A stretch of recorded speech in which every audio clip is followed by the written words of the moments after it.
evening. We have a very interesting program for you. And we have as our guest Catherine, and we're going to be talking about foster care in North Carolina, foster care in America. From what information tells us, each week more than 600,000 children throughout the United States are put in foster care for one reason or another. The foster care industry is really growing, and we need people each and every day to step up and take care of children in foster care so that they can give a loving, supportive, and protective home for them as they grow, as they matriculate, and as they mature. Catherine was in foster care, and she knows a lot about it. And right now, she's sharing with us the need for legislation for foster care. And from what we do know in North Carolina, at 18, a child ages out. And when they age out, much of the support that they had when they're in foster care, much of the funding that was there for protection, for care, and security is no longer there. And so we're pushing for legislation to continue to provide for children beyond that age so that they can have strength and so that they can be resilient and have the funds that they need so that they can function in this society and be protected and secured until they're ready to go out on their own. And at 18, many students are not, many young people are not. They still need the support. So welcome, Catherine. Thank you. So Catherine, there are some things in foster care that you were concerned about, and you want legislation. You want us in Raleigh to do some things about it, don't you? Yes. Yes, there, like any other aspect of life, there are funds needed for individuals who are in foster care, and I don't want to say it's a state crisis, but it is very important that government officials are active in supporting those needs for individuals who are living in foster care. Yeah, right now there's a need, there's a great need. And we see here from our statistics that taxpayers are spending $22 billion a year, and that equates to about $40,000 a year for children who are in foster care. Per child, $40,000 is what it equates to each year for children who are in foster care. And imagine if they had a family and they lived under a roof with parents, there'd be a support system, and a strong support system, strong protective system, a caring system to help students, to help children to move forward. Now, how long were you in foster care? I was in foster care for about 2.5, almost 3 years. I entered the system when I was 17 years old. My son was, when we entered, my son was 4 days old. And we were transported to Florence Crenton Services, which is in Charlotte, North Carolina here. And I was fortunate, well, my county was fortunate enough to find this program, because when I entered foster care, I stressed to my social worker to never separate my son and I, because the system works towards younger children. So older children, as myself when I was 17, is known to be troublemakers or lawbreakers and all these other negative things that fall under it. But foster parents are more likely to lean towards like newborn babies and toddlers, and they want them to, yeah. So a lot of the older kids are left in the system to just age out and be and forgotten about. Oh, okay. Because I think that's a growing need here, even in Charlotte. It is. For homes for older children. And do they have foster homes in Sierra Leone as well? I don't know about the foster care system or the orphanage system in Sierra Leone. Okay. And I actually didn't even know anything positive about the foster care system until my stepmother moved us down here, and I ended up in foster care. She moved y'all from England? No, she moved us from Maryland, D.C. When I was 16 years old, she moved us to North Carolina. She was a good she was a good mother then. She took care of you. So there needs to be legislation now. And we need to lobby Raleigh. Yes. The group home I stayed in, Florence Cranton Services, they are in dire need of course, funds, and they're always looking out for sponsors and donations. And the girls that I lived with, they're some of them had great counties, but my county went over and beyond for my son and I. They really did. They provided, Alamance County doing an excellent job with their foster kids. Well, you had a great social worker. I did. I had, within my time in foster care, I had 2 social workers. One was primarily an adoption social worker, but she held on to my case, and I really appreciate her. I really appreciate that about her.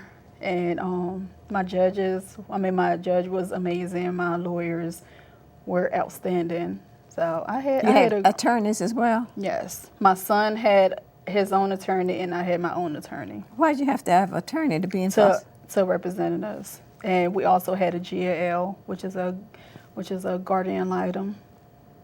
You had to go to court in order to get in foster care? No, we had court like every other month or so, or every month to see how our progress is. Every foster child have a social worker and a lawyer. Now, is the Children's Law Center, is that where your lawyers come from now? I don't know, but my lawyer is based in Alamance County, so whatever county you're in. So every foster child has a lawyer, and every foster child has a GAL, a lawyer, and a social guardian worker. item. Yes. Well, maybe that's why it's $40,000 exactly. a child. That's a lot of money. Yes, ma'am. And what happens if what happens if you get into if you're adopted? Then they don't get $40,000 to take care of you. No, one of my respite care parents, I really adore them, and they have actually adopted about 4 girls, and all their funds is cut out once you're adopted. So it makes it extremely hard for that foster parent to continue to provide, but with their love and dedication, they want to make a difference in each child that they adopt. But their funds are cut out once they're adopted. Because they become the parent, and they become the responsible party. Yes, ma'am. And so when they wanted to adopt you, you didn't allow them to adopt you? No, the couple in Maryland that wanted to adopt me, my stepmother for some reason refused for them to adopt me. But I didn't know, I wasn't even concerned or taken into custody then. I was 12 years old then. I got into custody when I was 17. You were 1 year from being 18. Yes, ma'am. Got into custody with my newborn, and that was my focus right there, to make sure that he gets a safe upbringing, and he had all his needs and all his wants was met. In the foster care system? Yes, ma'am. And if he had stayed in the foster care system, would someone have adopted him? Yes, ma'am. Separate from you? Him. Yeah. Separate from you? Yes. I would have lost him. That's why you didn't want to stay in it. That's why I didn't want to be separated from him. Mm-hmm. So that's why I stressed to my county and to my social worker that whatever they do, to not separate my son and I, because I knew that somebody would have adopted him and left me in the system to just age out. Really quickly. Yeah, because he was a newborn. He was a newborn, and couples are looking for newborns. Artists, we'll continue to talk with Catherine as we talk about the foster care system and things that we can do with legislation to improve this system so that children who are in there will age out much later and can have the things that they need so that they're not being trusted to be an adult so quickly. We're going to pause for a moment now. and we're going to listen to some sights and sounds.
Audience, we're continuing to talk with Catherine as we talk about the foster care system.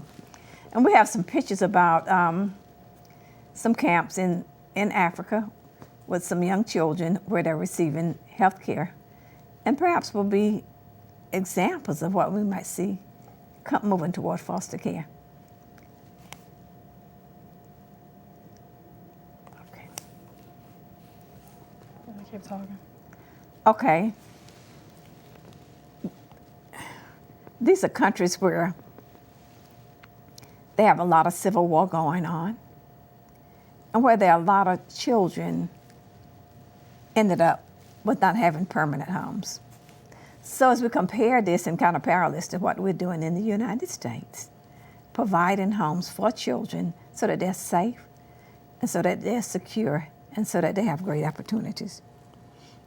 We see that a record 304,000 children entered the system in 2014, according to one study. Much of the rise was due to drug use. Experts estimate that 80 to 90% of foster care placements can be traced back to something that the children did not have, that they're not responsible for. We know also on an average, children stay in the system for almost 3 years, 31 months before ever being reunited with families or adopted, and almost 20% wait 5 or more years. Children have an average 3 different foster family placements. Children frequently move in and out of the homes of strangers, which can be profoundly unsettling for children, and it is not uncommon to hear of children who have been in 20 or 30 different homes. Many have been separated not only from their parents, but from their siblings. And more than 20,000 children each year never leave the system. They remain in foster care until they age out. And 30% of the homeless in America, and some 25% of these, were once in foster care. 48% were in foster homes of non-relatives, and 24% were in relative foster homes. So you can have a foster home and be with a relative as well. Oh yeah. Is that better? If that relative is qualified enough to... Is that better than being in a home? I think it is. Like to be around somebody who is familiar and somebody who is family, like to get that family feeling, but at the same time, every child wants to be with their parents. With the real parents, right. The birth parents. Every child wants to feel that family environment with their biological parents, so... Okay, 48% were in foster family homes, with non-relatives. Well, why is it that they're in as many as 10 different foster homes, different places like that? Because because every time a child enters the foster care system, social workers or the courts or whatever will ask if any other relatives wants to step up to help take care of this child. And in the cases where children end up with complete strangers, it's either the relatives are not qualified enough or they don't want any doings or any parts of caring for that child. The relative just doesn't want, they don't want the responsibility. Yes, yes. And not that they can't do it. It's more It's just than they don't want to do it, or they don't want any parts of that child because they had a terrible relationship with the mother or with the father, or the child does not know how to behave, or it's different factors. So you aspire right now to become a foster parent. I do want to become a foster parent, but there are classes, and I need to make sure that I'm able to care for them too. So, so not having any, well, not depending on welfare to help me care for them. Would you want to select the child yourself, or would you just take any child? I mean, selecting a child is like You can't do that. comparing. No, that's not right. It's like comparing one child, or that child is better because he or she looks better, or they act better, or their grades in school. No, these children in foster care want to feel loved. That's the only desire that they want. Okay, and so we see here that caseworkers burn out and leave the profession in very high numbers. The annual turnover rate in the child welfare workforce is more than 20%. The recommended number of cases for a social worker is 17, and in some states, the number is 3 or 4 times that number. Yep. So the social workers are dealing with a large number of children all the time. Almost too many if you got more than 17. Yeah, and we don't give a lot of credit to the social workers who are working days in and day out just to make sure that these children have a healthy environment or a healthy placement. Now, if you think about legislation, like what you'd want to see us in Raleigh bring forward for foster care, what would it look like, or what would it be? More training for social workers, because right now I personally feel like they're bringing social workers in because they're in dire need of them. So more training on how to handle different situations, because not every foster child that's going to come into your caseload is going to have the same background as the next. So there's some who are in dire need of severe attention, and some who are in dire need of minor attention. So, and then also funding for foster care placements, like either group homes, because I was fortunate enough to go to a group home. When you went to Florence Crittenden, it was a group home. Yes. See, it changed from the time that I was on the board. When I was on the board at Florence Crittenden, what we basically looked at then, it was children, it was young girls. Unwed, pregnant. Unwed, who wanted to. Mostly, do they have married people there now? They do not. Florence Crittenden is for, well, I'm not sure the programs that was around when you were on the board. But when I lived in Florence Crittenden, they have Applewood, which is for underage, unwed, pregnant girls. Bradford, Applewood, Bradford, and Legacy Hall was individuals who are not pregnant, but they're in the foster care system, or they're needing guidance or don't have anywhere else to go. So Florence Crittenden opens up their door to a large amount of different types of females. So it's a wide range now. Yes, it is. And Sarah's house is where my son and I was living. Okay, so it's a wide range now. And when it started off, it was basically for girls who wanted to give birth and a safe environment for them. Yeah. Now they service a lot of different females and women. And meet a lot of different needs. Yes, ma'am. Okay.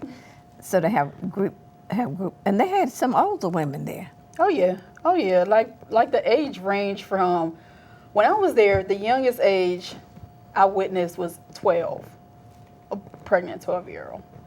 So, and the oldest age was about 40 something. Why would a 40-year-old person be at Florence Creighton? Because they don't have anywhere else to go. Oh, the program they're changed. Pregnant. Yeah. The program changed at that point. And so it's more protection and more Yes. self-sufficiency. So you just mentioned to me if you wanted legislation to be brought forward, you'd be looking for more funding. Mm-hmm. So when y'all come to Raleigh to lobby, you're going to be looking for more funding for the foster care homes Yes. Yes. and more training for social workers. Oh yeah, definitely. Like you can never get enough training. Mm-hmm. Never. To compound the problem, not nearly enough is being done for some children having to leave the system when they become adults. Yeah. And that was the biggest issue that many of the persons who were legislators were concerned about. Yes. And that's what they were working on, that they will have them leave the system when they became adults. Yeah. Whether they were ready or whether they were not. Because 18 years old in the United States. I don't think that's quite fair, even though age 18 is primarily the age of consent or the age that we see individuals as adults. Nobody's ready at 18. Nobody's ready to face the world at the age of 18. So to be 18 and a young mother who's balancing work life and school life and home life, that's too much. That's why when I was in foster care also, I was doing all the above, but I also knew I was not ready to go out there and do it by myself. You weren't ready to. I was manage not ready. And I voiced my opinion to the staff members that work at Florence Creighton, my county, my judge, my lawyer, everybody. Like, I'm not ready to go out there. I will fail. I told you were a strong advocate. Yes, I speak up now. And that you would speak up for the things that you strongly believed in. Yes, ma'am. And I know you're a strong advocate. That's why you came to Raleigh with that group. Because you wanted to speak up for those things that you felt strongly about. Yes, ma'am. And you weren't afraid to speak up and let them know. Yes, ma'am. And this time it's going to be a little bit different when y'all come because we're going to have more numbers. We didn't have but 15 at that time. Now we have 21. Oh, perfect. We have 21, Oh, perfect. 21 Democratic senators. So that's a big difference. And so that's a little bit more advocacy for those things that you believe in. Y'all ready for us? Ready? and really, you went and you talked to almost everybody. Didn't you have a petition?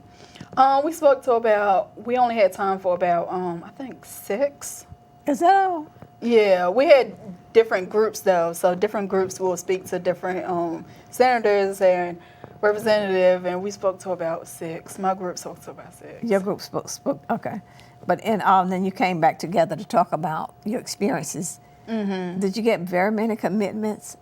Just listening and learning right now? Sadly, when we were speaking about what we were concerned about, not everybody was aware of it. So we had to do some education and some. They didn't have enough information. Yeah. To make informed decisions. Yep. All we have to do is continue to be proactive about what we strongly believe in, and the ones that you spoke with didn't have enough information about what you were advocating and what you wanted. Not everybody knew about the topic. And it's sad because these are representatives that we're looking towards for help.